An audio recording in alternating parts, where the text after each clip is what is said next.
the FNL Network talk show. Well, hello, friends. Welcome to another episode of the FNL Network talk show. So excited for today. We got a great lineup for you. First, let me introduce myself. I am Diana Gebbia, joined by Holly, Jeff, and Eugenia. Hi, guys. Hi. Thank you so much for hanging today. I feel like it's been a minute since I caught up with you. We're going to get into the questions because we've got a lot to talk about. Oh my goodness. Harry and Meghan, they cannot stay out of the headlines. This time it was super crazy. They were saying they were caught in a catastrophic 2-hour car chase away from paparazzi, which, if you know anything about history, is a little bit eerily similar to how his mom, Princess Diana, died. I was watching, I was not watching the news. My mom, she sent me the video clip, but instead of finding it on the internet, she videotaped the TV and texted it to me. So I had to make the volume really loud and see what they were saying. But I saw the breaking news, they literally handed the paper to the anchor and he read it off. And my first reaction was oh my God. I was like, is this an inside job? Because it's a little bit too close for comfort. Is it a weird coincidence? There's just so much to take in here. So I want to know your thoughts. Jeff, I'm going to start with you. What do you think about this whole incident? First of all, I think it's crazy. I think sometimes the paparazzi just pushes the envelope too much because they're trying to get a story. And they could care less that they're jeopardizing two people's lives. So I think it's just crazy that it happened to his, Princess Diana, and now it almost happened to them. And I think that being in the limelight, nobody really has how do I say it? A quiet space where they can enjoy life. They're always in the limelight. So to me, for them to be going, being at an event in New York and coming from that and they're being chased for 2 hours because on motorcycle, that was the crazy thing. They said it was on motorcycles, I think, just to get some shots of them, in New York. So I just think it's just crazy. People don't give people space and they don't value their life or their time. So I felt like it was just crazy. It was very coincidental that similar thing almost happened to them and it spooked them. And I don't think nobody should be spooked in that way coming from an major event, which she was honored in. Yeah. Sure. And even to go further into the whole privacy thing, apparently they wanted to follow them to their residence. I don't think they were staying in a hotel. Also, that makes it even creepier. Like you said, is nothing sacred? Yeah, they had to go to the cops. They had to go to the priesthood. That's just crazy, just so they can get some relief from the people and get extra security around them so they can make it to their destination. So I think it's just crazy. They didn't let up. That was the crazy thing. Most people would let up, but they stayed and continued chasing after them, seeing if they could get some, photos or what's a scenario, whatever was going on at the time. So it blew my mind when I actually read the article and listened to some of the backlash behind what was being said. So, yeah, definitely. Eugenia, I know you have experience being in front of the camera, dealing with photographers, but I don't know oh my if God. ever. Have you been chased by paparazzi before? I'm chased by paparazzi now. Basically, Leo texted me the picture and Johnny Depp was like, come to my boat.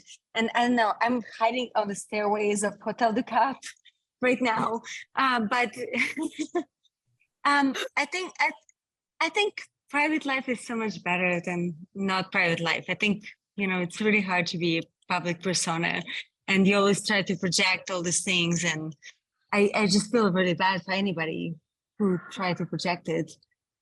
Meghan, I don't know. I think you don't hire paparazzi. She was at my private club in Los Angeles, San Vicente Bungalows, and there's a elevator coming. So it should I thought you were gonna be like, there's paparazzi. I was like, oh snap. But you know what it is? But you don't hire paparazzi to go to your private club. That's next step, right? You don't do that. Like, I wouldn't do that. And she did that. She hired paparazzi to come to our private club, Sunset Bungalows, and they were kicked out. And I think you don't do that extra step. You know what I mean? You have to know the difference between your work and your private life, and you don't push it that hard. Yeah. So do you think it was in this case she hired it, or were you saying another time? Oh, she hired it. Yeah. Oh, wow. Oh, you think so? Meghan. You think she hired out paparazzi? Yeah, I think so. Oh, that's crazy. Yes. Wait, I'm so It's not crazy.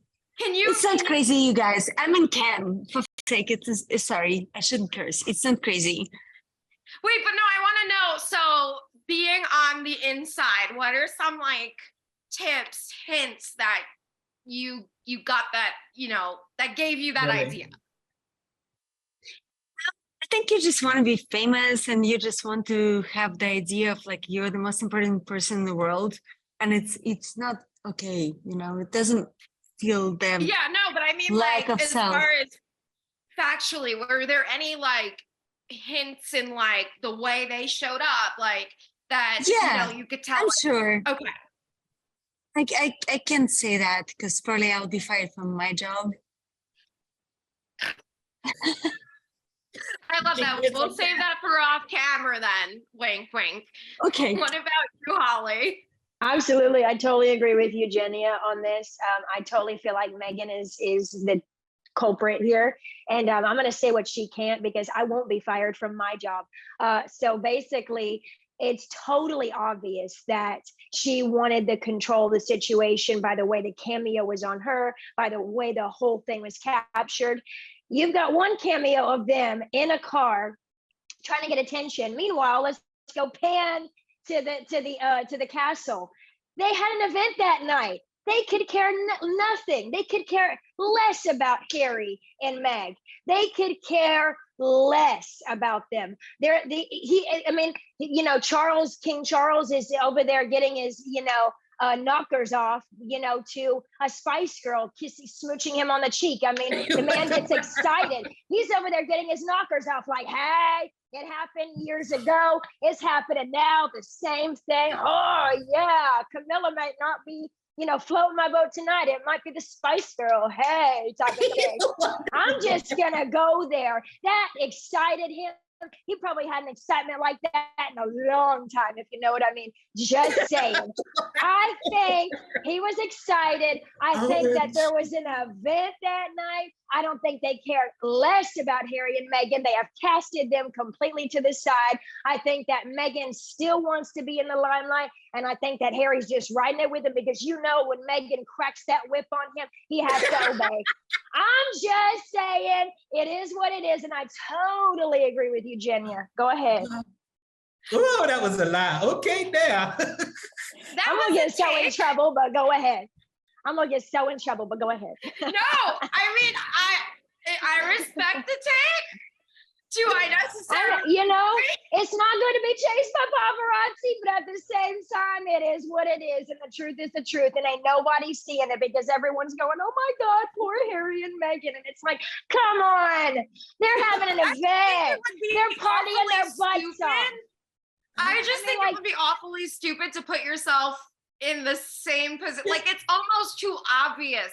Like, I feel like if they were going to plan something, it's not going to be the same way his mother passed away. Like, I feel like that would be really effing stupid. You don't know. Maybe. I mean, she's not a politician. She's an actress. I mean, I'm just saying, look, I love Meghan.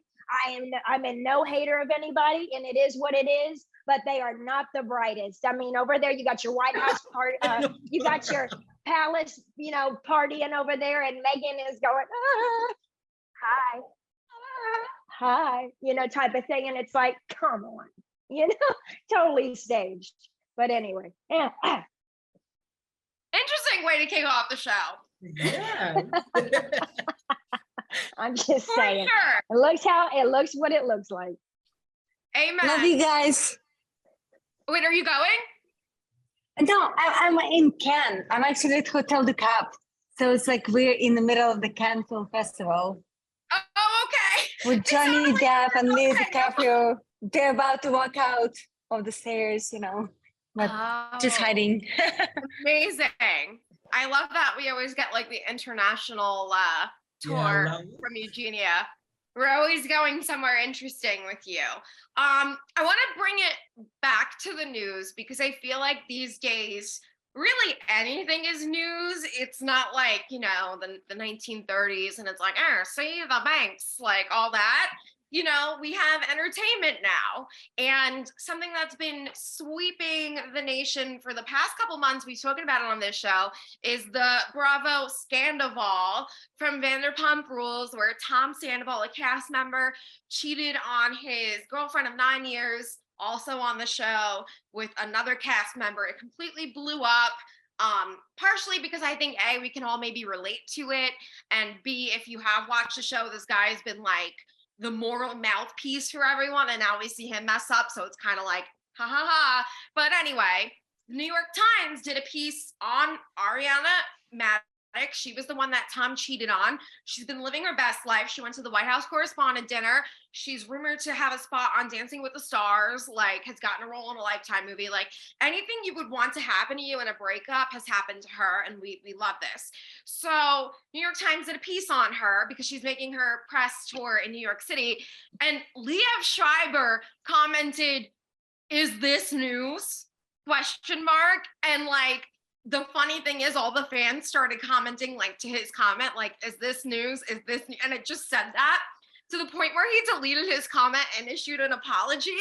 And I just thought that was the funniest thing. But also, like, I got kind of annoyed when I saw that. Like, I'm not going to troll the man, but like, who are you to decide what's news? You're an actor. I'm sure someone who's really serious about politics and finance saw your story. They might be saying, "Is this news?" So like, who are you to talk?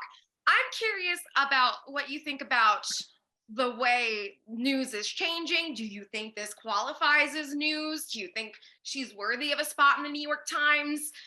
Do you think that Liev Schreiber was right? What do you think? I'm going to start with Holly. Oh, this is a really good question. I feel like this is the same correlation. No, it's not really newsworthy, but then again, nothing is. I feel like they fired away because they wanted to see that drama, of course, that was really good drama, juicy, whatever, and it sells tickets, blah, blah, blah, blah, blah. And so it's kind of like when Christina and Tarek El Moussa parted, and then they still worked on House as his ex. You just kind of want to see that friction. And that's kind of what PR wants to see, what public and media wants to see. They want to see that friction and, oh, what will happen now type of thing. To me, it kind of feels like the same fire back as that one photographer that kind of highlighted, gaslit Brie Larson. She was doing her press tour with the movie, that new action movie, and it was the same Me Too movement, like that Johnny Depp. It's funny that they're saying that about Johnny Depp, and all the media is going around. I love Johnny Depp. I don't know why there's a whole bunch of stuff against him and everything like that. I think people should be left alone. But because all that stuff is about him, and during her press tour, one reporter stood up and asked her, "How do you feel about Johnny Depp, and would you go to see his new movie that he's in now?" And she's like, "I don't understand the question." He completely sideswiped her. And honestly, as brilliant as she looks, she succumbed to that. I mean, she really didn't have a strong PR backing her, so it kind of, to me, feels like that same fire at that person, just the unprepared question fire. And you're just like, you got to pick yourself back up. And it's really not newsworthy, and none of it is, but it's all the self stuff, and it's all for controversy. So that's my take. Yeah. Jeff, what do you think? I don't think it's newsworthy. I think that we just do too many of these reality shows, and it's like our life now, and nothing's really real. And people just looking for something juicy just to continue feeding the fire. And I felt like they just did something to feed the fire because they were already in the news, and it just propelled her in a different position. And she reaped off of it. And I mean, it is what it is, because sometimes when that happens, it takes you to the next level. But I don't feel like it's really. I don't look at this show per se, but it is what it is. It's what people want, and they watch it. Yeah. And it does have a strong backing, which is why I think it's spreading like wildfire. Like Bravo fans were very passionate people.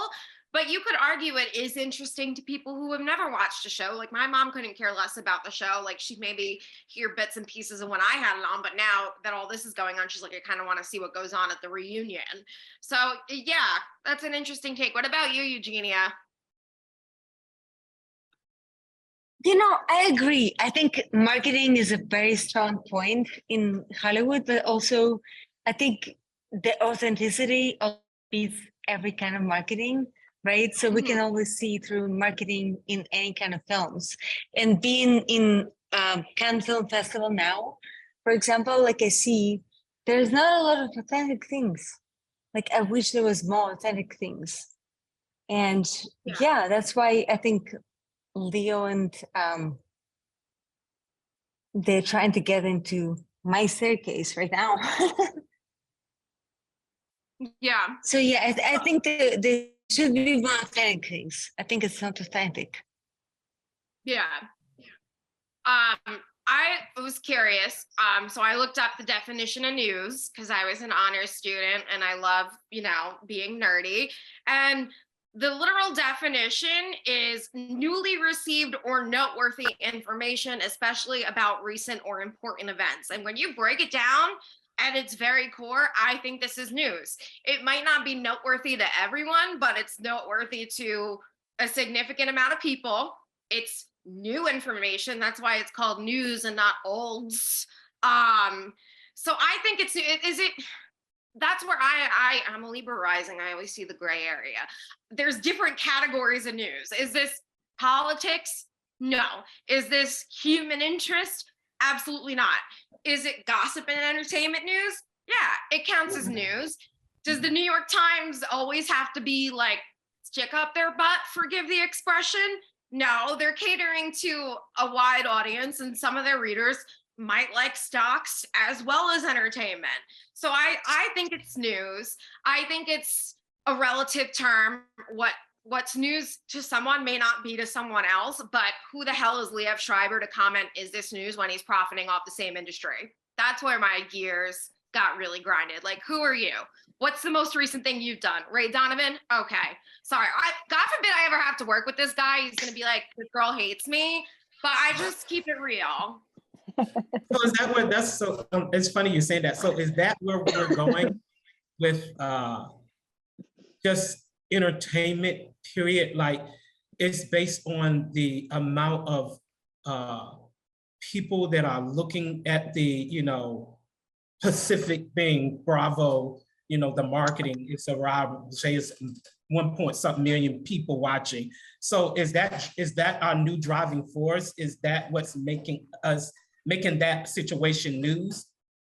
Yes. Well, great point. Yes. This is a really absolutely. unique situation because the people on this show, even though you can argue that reality is scripted, this show, and I have like very close sources to it, it's not scripted. The literally only scripted thing is you need permits to film in a place. So you pick a place, call the cameras there, stick them in there, tell them not to talk about whatever's going on in their real life until you get in front of the cameras.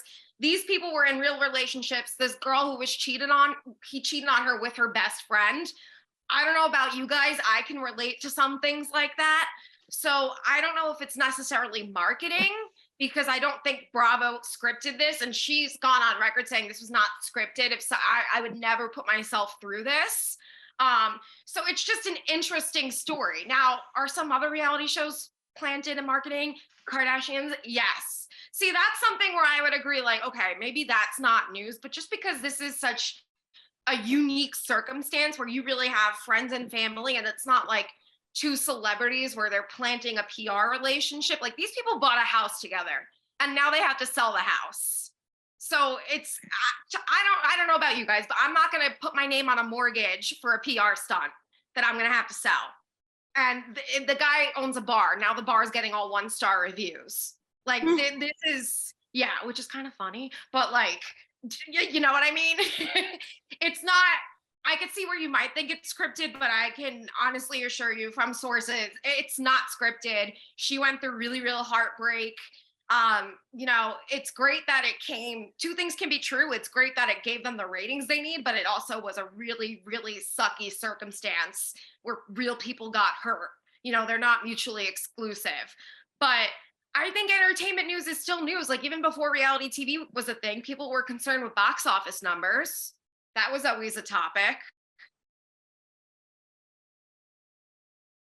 Yeah. I just see marketing. Like, just, you're international, you're on TV.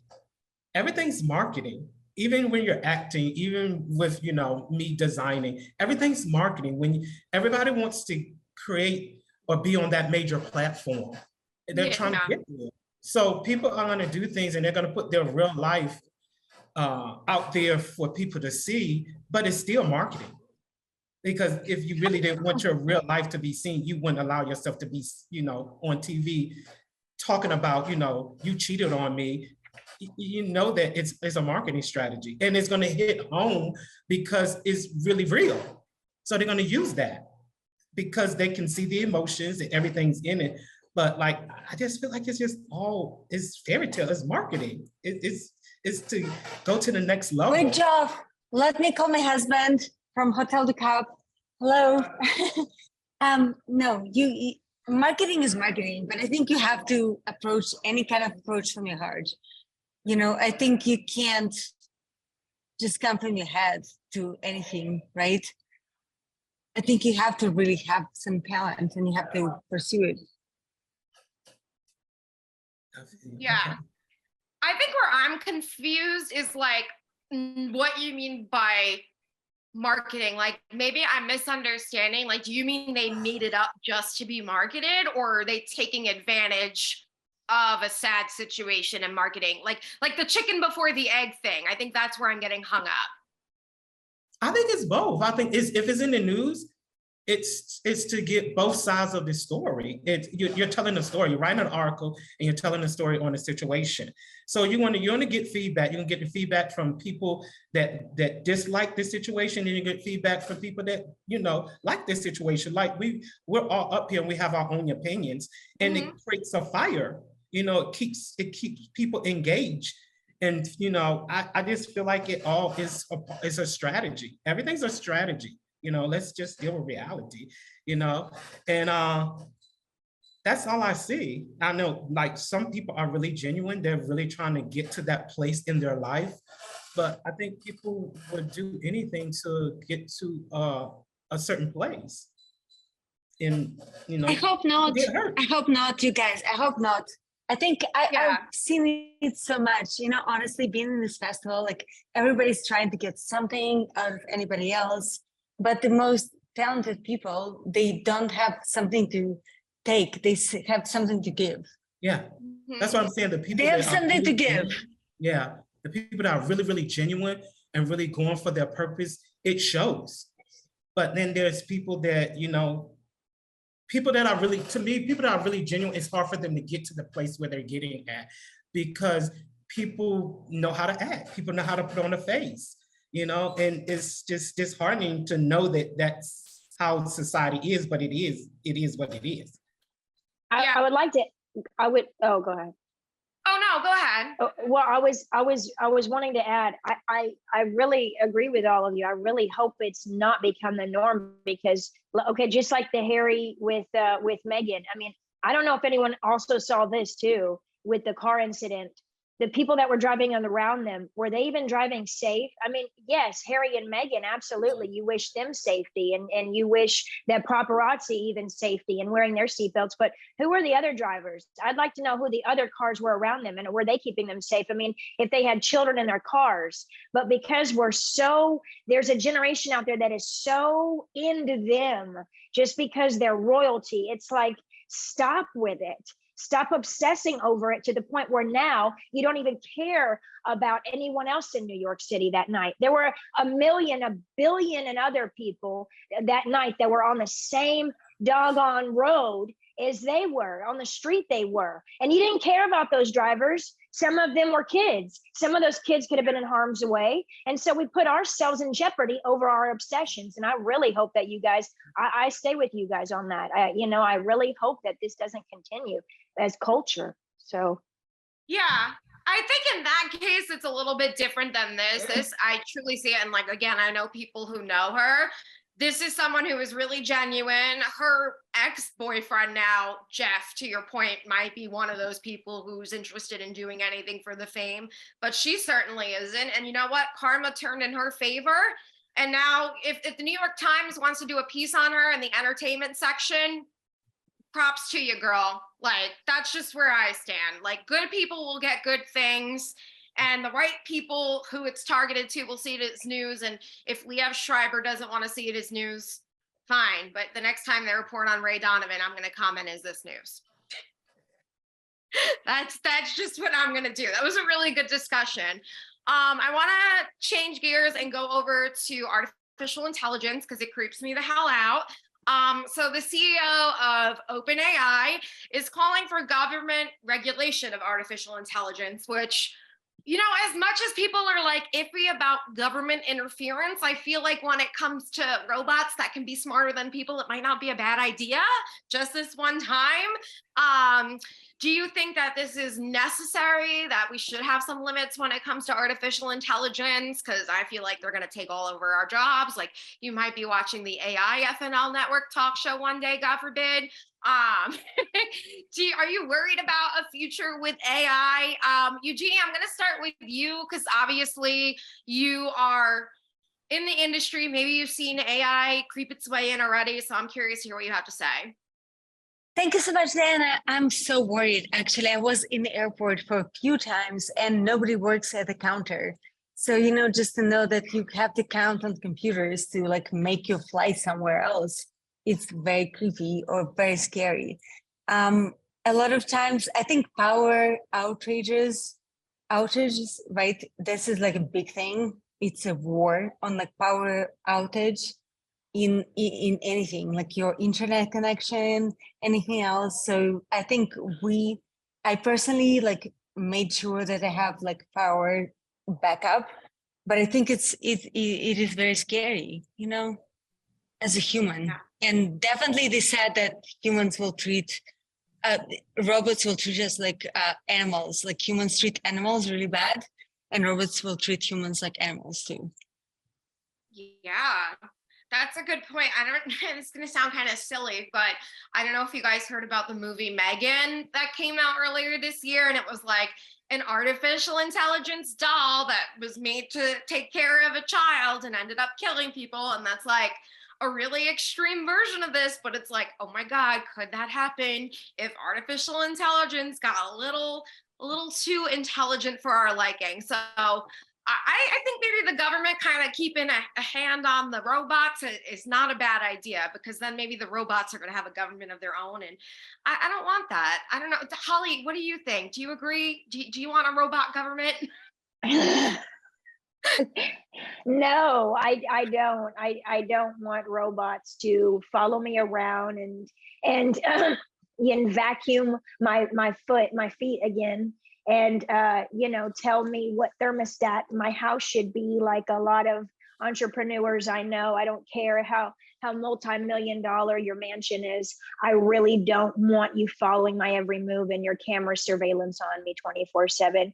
I want my space and I want my boundaries and I like my boundaries. And I really don't want there to be this just kind of, I feel like there's just going to be this one universal computer. And I really feel like people are pushing it. I mean, a friend of mine is in this intelligence and I can't say a thing about, I can't say a thing. I'll get in so much trouble. But they told me that what they wanted, what they were doing, what their company was doing, and we have no idea how manipulating these things can be. These genes are being manipulated in this whole. Humans are not going to be humans anymore. Robots are not just going to be robotic anymore. You have no idea. Like, it's going to be this one massive machine.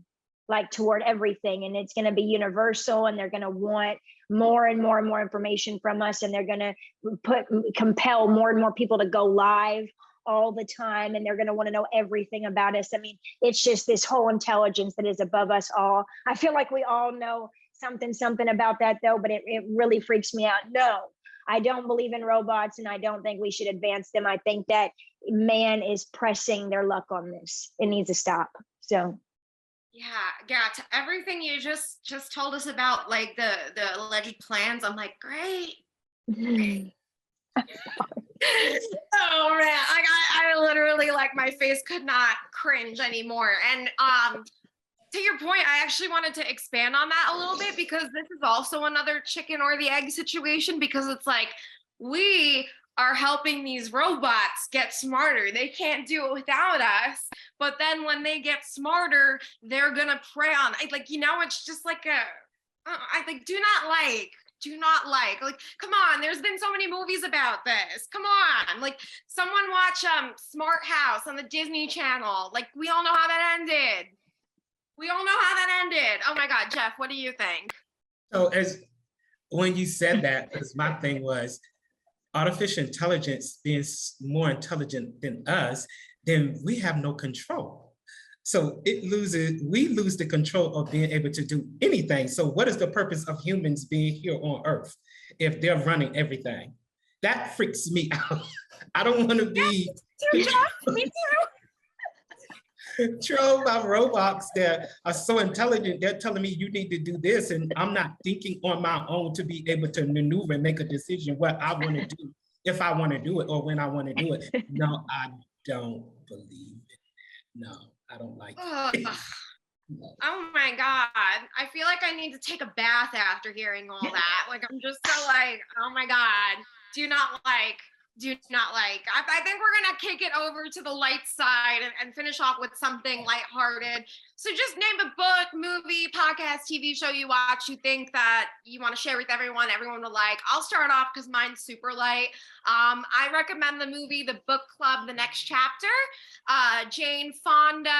Oh my God, why am I spacing on everyone else? Oh, Diane Keaton. Oh my God, I forgot the other two ladies' names. But whatever. They're amazing.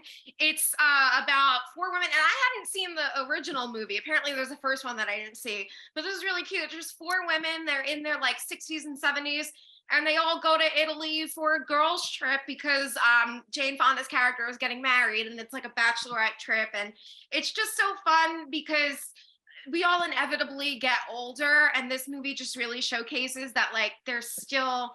You might get older on the outside, but you will always remain young on the inside. There are a lot of laughs. If you didn't get to do something with your mom for Mother's Day, I'd say take her to see this. It was just a really, really cute movie. Jeff, what about you? I don't do a lot of, I'm just very, I'm an even keel person. I don't go to the movies too often. I like to read my word. Anything spiritual, I'm good. I just try to stay in my lane. I don't like to do anything too extra. If somebody wants me to, that's fine. But other than that, I'm just this quiet, very laid back person. I read books on fashion and anything dealing with my gift and talent. That's my mindset. And do you have any particular like fashion things you've been reading that like caught your eye or anything? Well, I constantly keep looking at Tom Ford, Gucci. Okay. I think it's very educational for me because when I look at those series on them and how they wind up where they are, a lot of times they didn't go to school for the particular thing that they, wind up being these great designers. I like looking at that. It's inspiring because it makes me believe that all things are possible.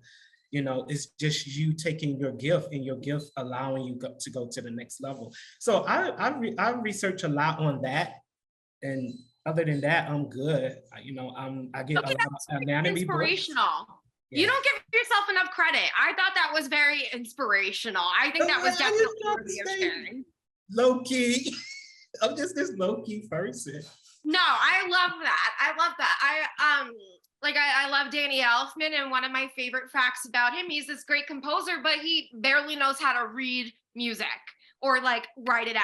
So that's just so interesting to me. Like you said, these designers didn't even go to school. Like when you have a gift, you have a gift. So that was very interesting, Jeff. You don't give yourself enough credit. Thank you. You're welcome. What about you, Eugenia? I think the power of now, of course, being in the moment, like everything changes so much all the time. I think no matter who you are, like your mother, wife, I always think like the power of now is where you are. It doesn't matter. And we're lucky to connect to anybody. We're lucky to be kind, no matter where we are. And it's not easy, like I've been in Cannes, it's been not so kind in this festival sometimes. But I think being kind to somebody is a really huge power. So hopefully somebody can write a book on that. Oh, I actually have something that maybe I could recommend to you. It was a gift from someone. It's called the Gratitude Journal. Okay. And yeah, you write in it. And then every morning it gives you like. I do have that book. I have a book. I do write the Gratitude Journal all the time. Kindness you did. So that's Yes. what I thought of. So it's like, and it really inspires me because not that I'm not a kind person, but it's not like you wake up every day and you're like, what acts of kindness am I going to do? Yeah. So it gets your gears going in that direction. Absolutely. I think it's the most profound power in the world right now, honestly. To be just kind and do something to somebody without like expecting anything else in return. Yeah. Even saying thank you. Like last week I was flying to Florida in LAX. I was at Dunkin' Donuts and like the woman called my order and I said thank you. And the guy behind me said thank you. And you would have thought we handed her $1 million. Like she was like, I appreciate that. Oh my God. I'm like, do people just not say thank you? Like what a world we live in. Thank you, Dan. Beautiful. Yeah, no, you're so right, Eugenia. That's a really important thing to keep in mind. So thank you. And last but certainly not least, Holly, what you got for us? I love it. I love how you set me up for that. I love it. I love you guys for that. No, there's a lot of appreciation. There's a lot of warmth here right now. I love it. Okay. So Atomic Habits. I'm reading a book a lot about atomic habits and the happiest mind. A lot of things with the mind. I guess the word, just like Jeff, of course. Because I've heard it a lot. When you change your mind, you change your life. I'm really into that because I have a lot of dreams and stuff.